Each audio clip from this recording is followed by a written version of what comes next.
Hello and welcome, Crosstown Gamer, back at it again. And today we're going to be jumping into our next chapter in our journey of conquering all of the coin games versus the bots. So today we're going to start a playthrough of Colonial Twilight, the French-Algerian War, 1954 to 1962. And I'll be playing as the French government faction, and I'll be playing against the bots who are running the FLN faction. I did just finish up a playthrough of A Distant Plane, and I also have full playthroughs of Andean Abyss, Cuba Libre, and Falling Sky, all solo against the bots. So this is the 5th coin game that we're going to be covering out of the 10 that are released. So after this, we'll be about halfway done, and so lots of great gameplay to come. Okay, Colonial Twilight is a bit unique in the coin pantheon in that it is the only one designed for just 2 players. Most of the other ones are designed for 4, and All Bridges Burning you can play with 3. And so this is the only one that's 2 players or 1 player as we will be playing it currently. I'm not going to assume that you have any prior coin knowledge, so I don't think it's very fair for you to have to do 15 hours of homework to play through or to watch my playthroughs or other rules videos to get up to speed with what we're playing here. And so, yeah, I'm going to be taking you through basically from scratch. And yeah, so let's go ahead and get started. And this video is just going to be about setting up, how to play, general flow of play. We're not going to officially start the gameplay yet, so that'll be in episode 2. Just a fair warning, if you don't want to have to sit through a rules teach, then go ahead to the next video. With that being said, let's go ahead and get started here. So I have to stand up because this map is so freaking big, but this is a map that we're going to be playing on of Algiers, and Algeria. I was looking at the city, Algiers. Algeria, and then on the left here, the west edge, we've got Morocco. On the right edge, we've got Tunisia. This game is playable by 2 different factions. We have the government faction, which we will be playing as. If you are playing with the bots, you have to be the government at this stage in the game. There's only a flowchart for the other faction, which is the FLN. And so I'm going to give you a quick or preamble here that I know almost nothing about this conflict, which is unfortunate. So I'm hoping to learn something from this as well. But so if I say something that's historically, contextually dumb, I don't mean to offend anyone or anything. I just don't know. Anyway, those are the 2 playable factions, and so again, we are going to be playing as the government pieces. So the map itself is split up into different regions on the map, these little subdivisions here.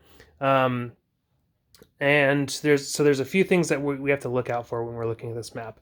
There are these bordered in square-ish, some of them are square-ish sections of the map, and those are called sectors. And then we have these circles up here, and these are cities. So there's 3 main big cities in this game. And then you have, again, Morocco off to the left and Tunisia off to the right that are a bit special. And then these are, I was going to say further subdivided, but if we take a step back and look at a couple of these places mixed together here. So these thicker black borders that run along here separate different regions of the map called wilayas. And the wilayas, so for example, there's 3 up here in this section here, and this is wilaya number 3. That's what these Roman numerals represent.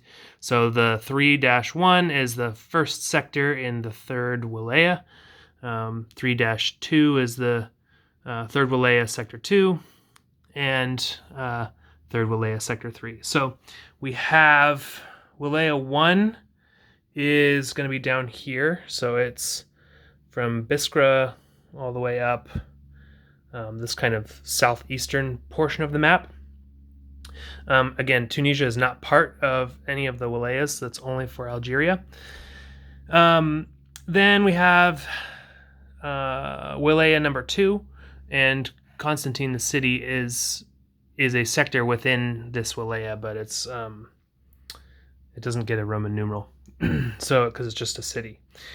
Then we have wilaya 3. Wilaya 4 is just this section up here. Wilaya 5 is like this gigantic region that encompasses most of the west. And then Wilaya 6 is just this part right here. So there's 6 of those. And yeah, I think it's like they're kind of like confederated. Like, I don't know, they're states is probably a bad word. They're like states.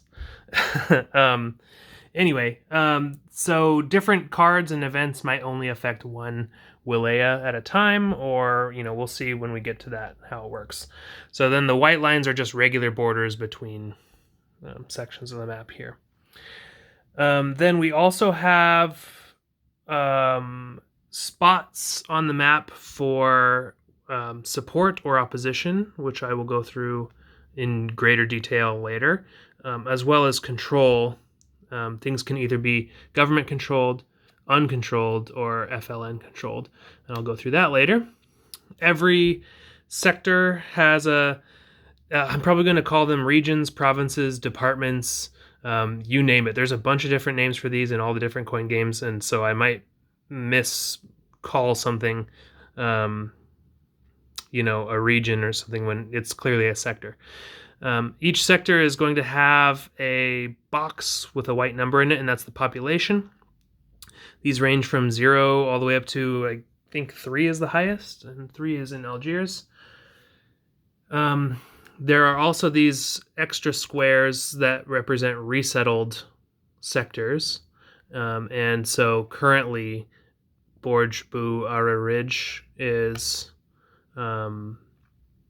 population 0, even though printed on the board it's a population 1 sector. So that has some impact on the scoring of the game, which I'll get into later. There's also room for all of your different forces. There is 2 spots in each sector for a base, and bases can be put down there. There is a stacking limit of 2. You can't put more than 2 bases in any given sector. So that's all I wanted to say about that. What else do we have? And they're colored different. You have this kind of darker brown, and you have a lighter brown here, and you have this tan section of the map. So what do all those mean? If you go into the legend here, you notice that there's mountain, and there's 2 different kinds of mountain regions. There's the ones that have population, they're populated, and then the ones that are not. So the darker ones are not populated, and then the lighter ones have population values. You also have plains, and with the same distinction there. Then you have the cities, and Algiers is a 3-pop city, and then the other 2 cities have a population of 2. So again, then we have our sector border, our wilaya border, and then the country border, because Morocco, initially, if you're playing the full long game, Morocco and Tunisia start out as French colonies, I think. And then at some point in the game, there's a pivotal event card that gets played where they become their own entities, their own countries. So playing the game that we have it set up for today, we are playing the short game, which uses a subset of the cards. So our deck here is 36 event cards and 3 propaganda cards, and I'll explain what those mean in a sec. But suffice to say that there's a whole stack of cards that we're not using for this game. The reason we're playing the short game is otherwise this series would go on forever, and also because with this game in particular, the bot is optimized for the short game. It recommends in the rules, hey, play the short game if you're playing the bots, because that's, you can if you're crazy and play the full game with the bot, but we really designed it with the short game in mind. So Since we're playing the short game, the whole point of that, rambling talk that I just gave was to say that Morocco is its own country, Tunisia is its own country right now. Okay, so we also have these boxes on the map that you've probably noticed, and this box is the government available forces. It is split up between French and Algerian forces, and then you also have the FLN available forces down here, and I know it's two different colors here, but these are all FLN pieces. So let's go through what each of the different pieces are.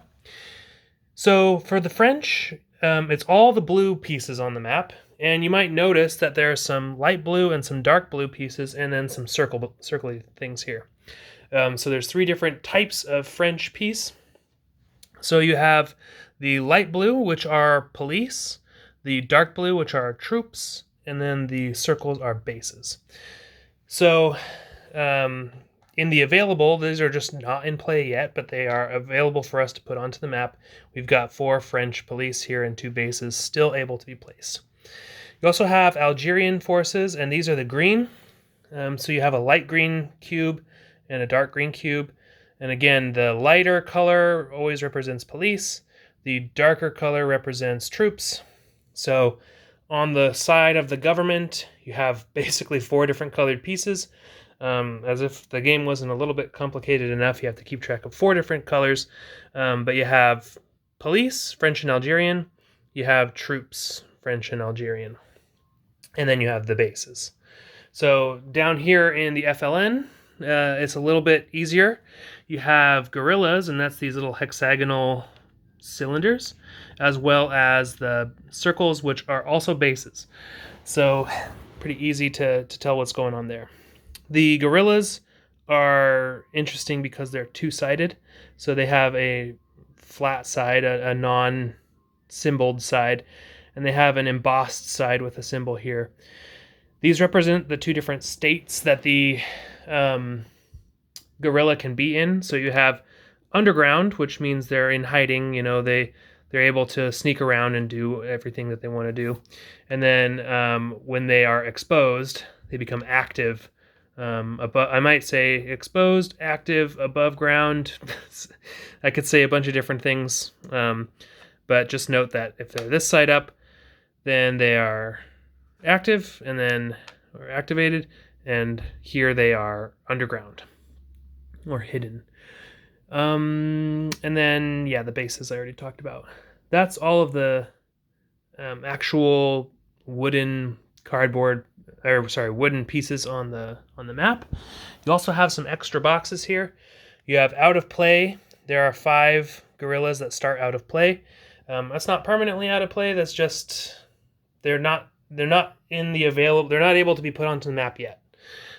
So different things in the game mechanisms might move these from out of play to some other box. You also have casualties. When things get eliminated, they will go here. Capabilities. There are certain cards that have permanent effects on the game, or like mostly permanent effects, and different little chits or cards. I might put cards there to remind us that the rules have been changed in some way or another. You also have this numbered track, which goes all the way around the top half and then just slightly around the corner. Goes from 0 to 50. And this is used to keep track of all of the different scores of the different players, as well as the resources and any other tidbits of information that might be pertinent. So, for example, there are 3 resettled sectors. So there are 3 sectors with these population 0 markers on them. You have resources, which are tracked by these discs. This is the resources for the government player. This is the resources for the FLN, the bot. And these resources are used in order to do or perform actions. They're spent to perform actions throughout the game. And these will shift up and down depending on the operations that the faction does, as well as any aid or boost to their resources will get tracked on there. You also have these 2, they have a French flag on them. They say commit, and support plus commit. These are tracking the victory condition for the government. And you have this oppose plus bases marker, and that's tracking the score for the victory condition for the FLN. That's all that's on the top track there. You also have the France track, so there's a lot to keep track of, but we're almost done, don't worry. The France track represents the people back home in the French mainland, their commitment to this conflict that's going on. How apathetic are they? How involved are they in the war? So this might shift, and it has an impact on commitment and resources for the French, the government. You also have this border zone track, and this has an impact on the borders between Algeria and the surrounding countryside. So again, that might shift throughout the game based on certain events. Lastly, the heart and soul of the game here is this initiative track, and this is going to be what tells us how we can play and how we take our turn and the things that we can do on our turn. Okay, I think that's all of the stuff to get out of the way before we dive into the actual rules. Just double checking. Okay, last thing I want to say too is that based on this scenario, there is an event, Recall de Gaulle, that is already in play. And I can read this to you when we actually start playing, but this is already in play, and it allows us to play certain other events.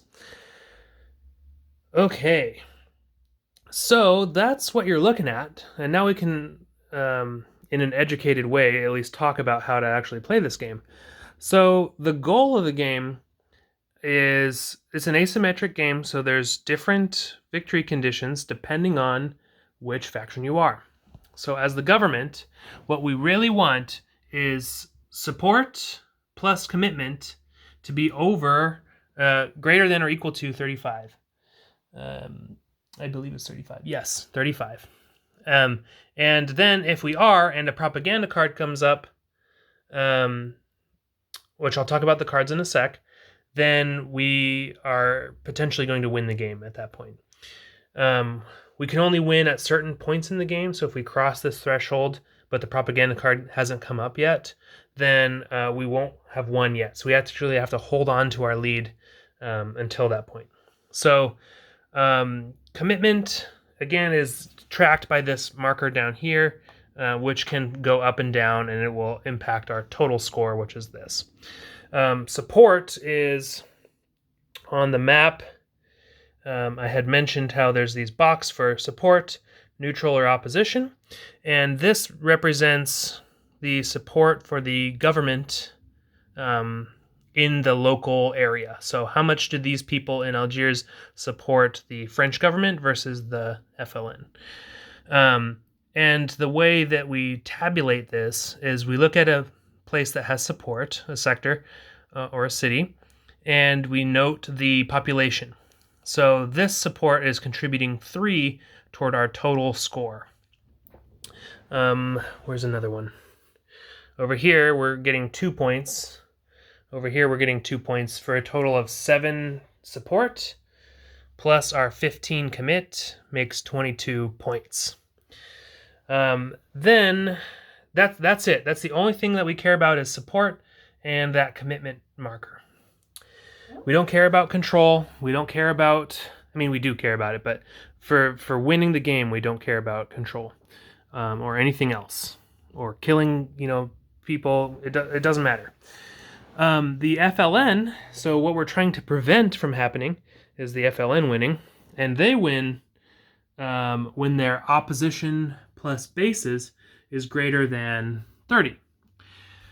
So they only have to get to 30 and hold it to win, and they need opposition plus bases. So just like how we needed support, they need opposition. So this is contributing 2 toward their total opposition.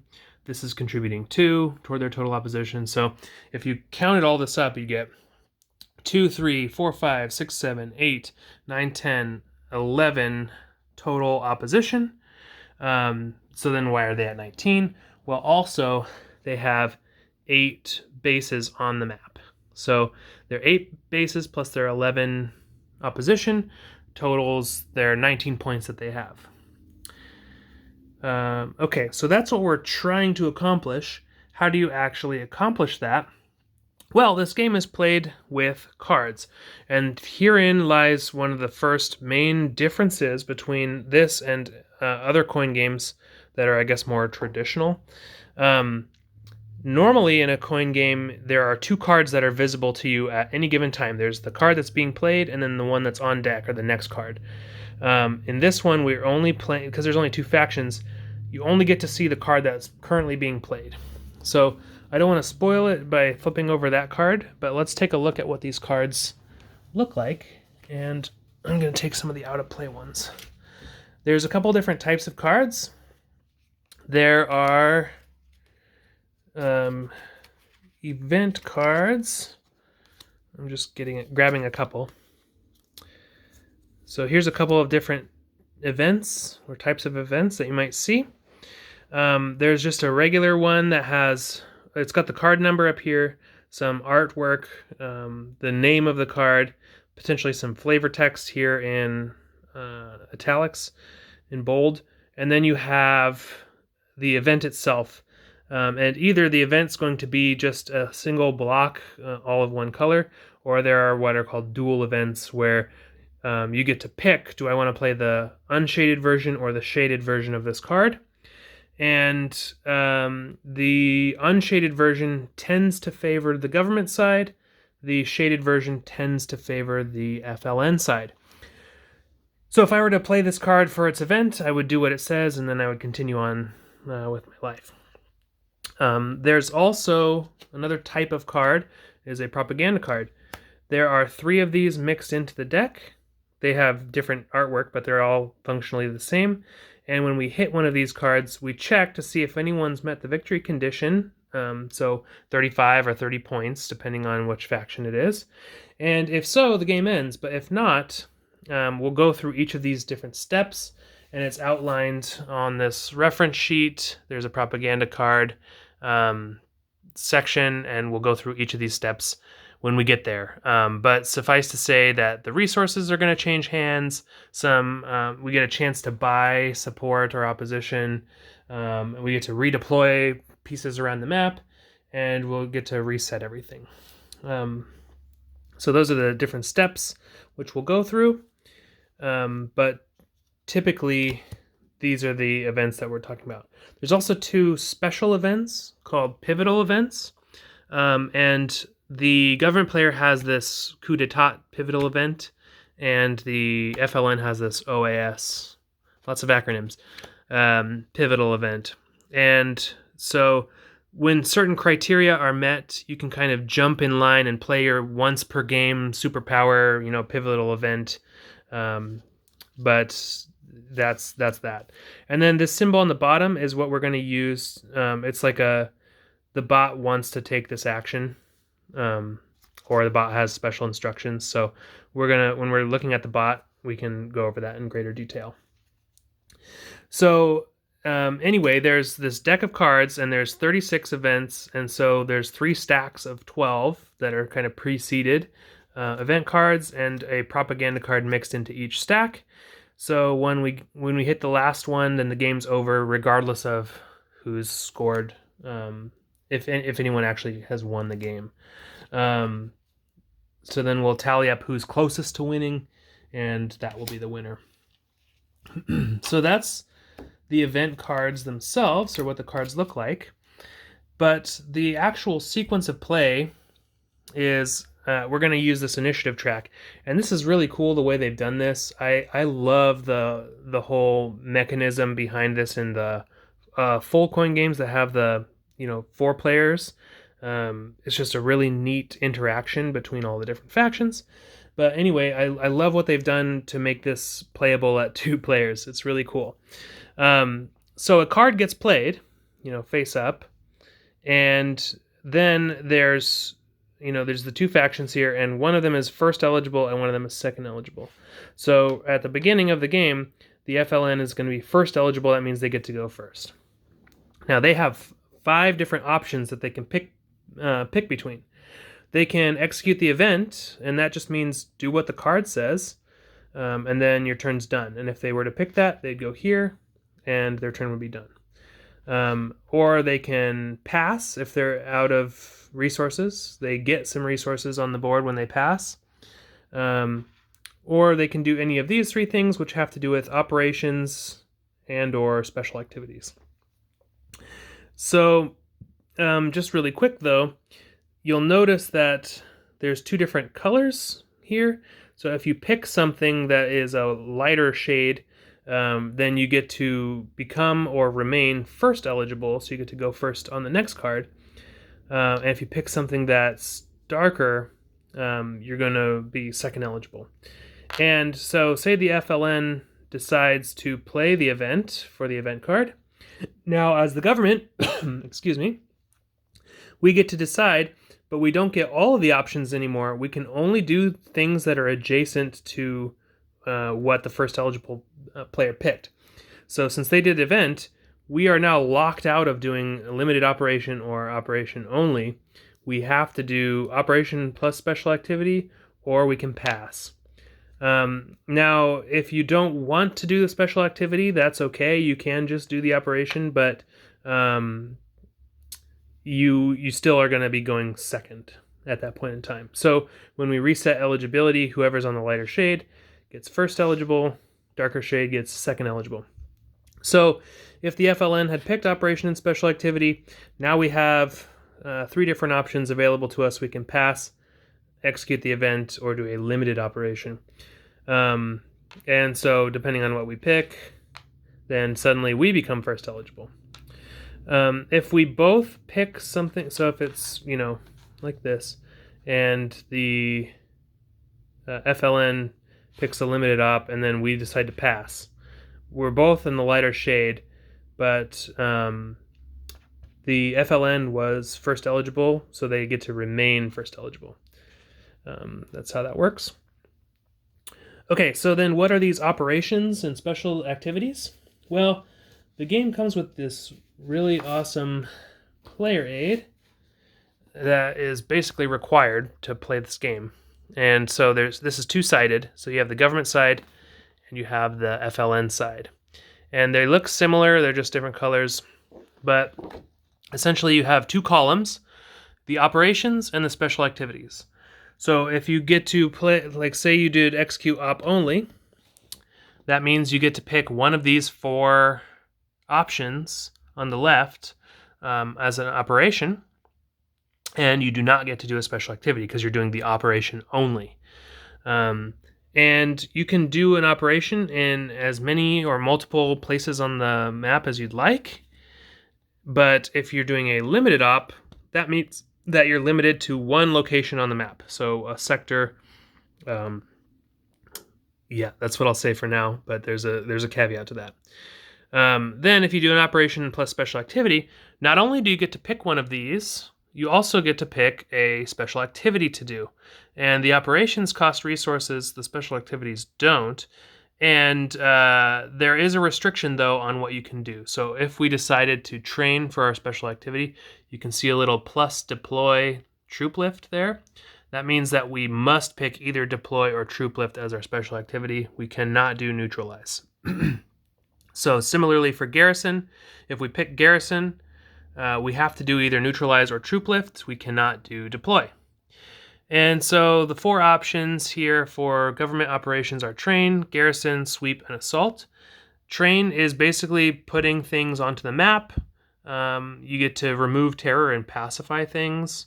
You can move the France or border track around. So this is to add Algerian cubes, build support, and affect the 2 side tracks, the French track and the border track. Garrison and sweep are actually pretty similar in this game.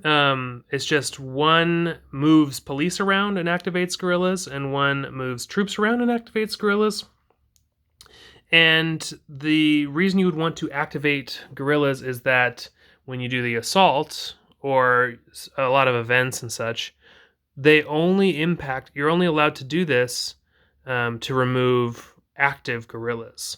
So if there's underground guerrillas here and you assault, you're not going to actually do anything. So you have to sweep first to expose them, root them out of the hills or wherever they are, and then you're allowed to assault. So assault removes enemy pieces, and then you have, your other options. And then you've got these other, I'm not going to go through each of these in detail, but you've got some special activities here that just give you a little more flexibility, and they're usually pretty powerful. The FLN get different options, but they're similar. So they can rally, march, attack, and terror. And same sort of restrictions. If they rally, they have to either extort or subvert. They cannot ambush, and so on. So a rally is going to be placing things down, building opposition, affecting the France track, so kind of the opposite of train. Marching is going to be moving stuff around, pretty self-explanatory. Attacking is going to be trying to remove enemy pieces, and notice that the government cubes don't have a second side. They are not underground or anything, so they're always active, so they don't have to sweep to attack. And then terror is going to be neutralizing support and adding terror markers. There's some extra markers that come with the game. They're going to be adding these terror markers to the map, and that's going to make it just a little bit more difficult for us to garner support in those regions because they've effectively terrorized the population. And if it seems really confusing at first, I promise you this will become second nature to you as we play this game. These really aren't that complicated. They're like big blocks of text, but the overall actual procedures and logistics of this aren't too bad.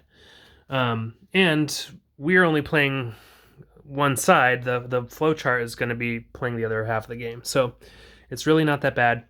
But anyway, so that's how these operations and special activities work. The exception, so I wanted to talk really quickly about these limited operations. That means you can only do it in one place on the map. And I'm careful to say one place on the map versus sector because the France track counts as a place on the map, and the border zone track counts as a place on the map too. So, for example, if I chose to do a limited operation and I chose to affect the France track, and I tried to affect Medea here, I can't do that because that's multiple locations on the map. I would have to do operation only or operation plus special activity for that. So I get to pick one location on the map and do that for the limited operation. In other coin games, the bots don't have this restriction. Anytime they would do a limited operation, they get to do a full turn, a full special activity and everything. But because of the way that this flowchart works and the balance and this initiative track, it's not very fair for them to get a full turn every single turn of the game. So they actually do get limited operations, which is going to be fun. So that's exciting. Let's see, what else? Yes, the other little caveat here to this is going to be these pivotal events.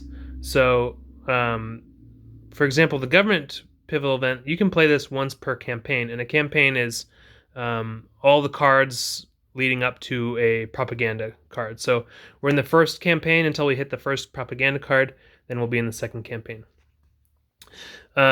So there's no sort of special instructions here, but let's see. This one may play if Recall de Gaulle is in play. So there's some prerequisite here. Recall de Gaulle is in play at the beginning, so they don't have to worry about this. But before anyone gets to decide what they want to do, either player can decide, hey, I want to play my pivotal event, and they get to jump in line. If we played our coup d'etat as an event, we actually get to jump in line, say that we took the event, and now, even though the FLN was first eligible, they are effectively going second. You resolve the pivotal event first. So those are pretty sneaky like tricks up your sleeve that you can use to affect the game state as well. Now, speaking of campaigns, like I know there was a card I just saw. Okay. There's two other pieces of information on a card that might show up, and it's this FLN capability. It might say government capability. It might say FLN momentum, and it might say government momentum. So capabilities are what's going to go up here, and those are permanent changes to the game. So for example, this one, anytime after an assault, FLN may place one guerrilla in any one of the assault spaces from available. So it makes assaults a little bit less effective for the French government because, guerrillas are going to start popping up even though they were just taken out there. So that's a rule that's going to be in play for the rest of the game if this card gets played. Momentum is only up until the next propaganda. So it's a game-changing ability or power, but it's only in effect until the next propaganda, and then it's discarded just like any other card. I know I'm missing stuff, but I think that's darn near most of it. Okay, so then quickly a history on, not a history, but a way to set this up. The rule book has these different scenarios in it, and we're doing the short game. So it actually explicitly tells you, put the commitment at 15, put the resources here and here. In each of the sectors, you're putting one Algerian police and one guerrilla here. And so that's what I've done on this map here, and adjusted for control and all of that. So this is actually a really easy setup. It does take a while, but you're just reading things out of a book and just plopping them down. I do really like, I think it's Andean Abyss and even Cuba Libre do this, where they'll actually print, there's only one scenario for those, but they'll print on the board like a little outline of a cube and a gorilla so that you can see. It's very fast to set it up. I totally understand why they did not do that here, but just a little side note. Okay, so that's all really the setup. And then again, the sequence of play is super easy. We just follow that initiative tracker and do your pivotal event, and that's it. You're going. When we get to the propaganda cards, then it'll be a little more complicated, but that's okay. And then I did want to at least show you the flowchart that we're going to be using. It's a big boy this time. The flowcharts for the other games are just one page, but this is a 2-pager. So it looks super daunting, and frankly, I need to get a little more acclimated to this before we really start going on it. But we start at the start, and we just follow these, and it should be at least fairly obvious whether there's each criteria diamond is a yes or a no. And then we'll just follow along, and eventually we get to, they want to do terror. And then the 1, 2, and 3 is the priority, in which, if the current event card's playable by the FLN and blah, blah, blah, then do this. So there's special rules, and then it'll tell you, like, okay, if you did terror, then try to do subvert as your special activity. If you're able to. If you're not able to, no special activity. If you're in a loop, like, it gets pretty involved and intricate. And I would say like 90% of the mistakes that I make are going to be from trying to read this flowchart and doing it incorrectly. So if you do notice any mistakes, please do call them out. I really do appreciate the feedback, and I want to play as rules accurate as possible. I know there will be a few mistakes in there, and so for someone just coming into the series and wanting to learn how to play, if they read into the comments and they can see those corrections as they happen, I think that makes it more enjoyable for everyone. So, this will tell you how to play the event. If there's any special instructions, I think that those are on the back. No, Yeah, these are like special instructions. there's a lot of stuff. There's also a map for there's some glare there. A map for picking random locations. Sometimes it'll be like, okay, go, choose between these three things. If there's still a choice to be made, roll to do a random selection map, and it tells you how to do that here. Roll 2 dice. One's the 10s and one's the 1 spot. And so you follow it along until you find a suitable location that would work for you. Again, this is all going to make a lot more sense once we actually start playing. However, should be a lot of fun. The bots for the other coin games are relatively simple, but you have to run 3 of them when you're playing it solo, yourself and then 3 bots. So I'm excited that even though I think it'll be a step up in challenge to run this bot, I only have to run 1 bot, so it should go by a little quicker, I think, than typical.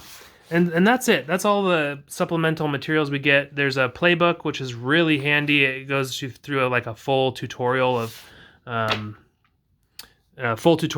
example of play with the bots. It's really great. I love what they've done here.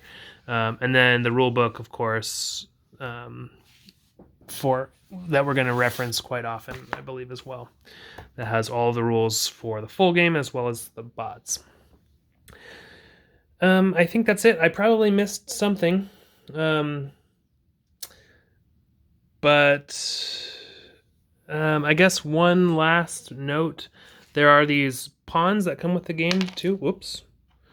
And I am going to try to leverage these. So these are going to mark out areas where I'm going to do operations and special activities. And so hopefully I'm capable of remembering to place the pawns, so that way I don't forget, like, oh, did I pay for that? Did I pay for that march in Biskra? We can just place all the pawns, pay for everything, and then go.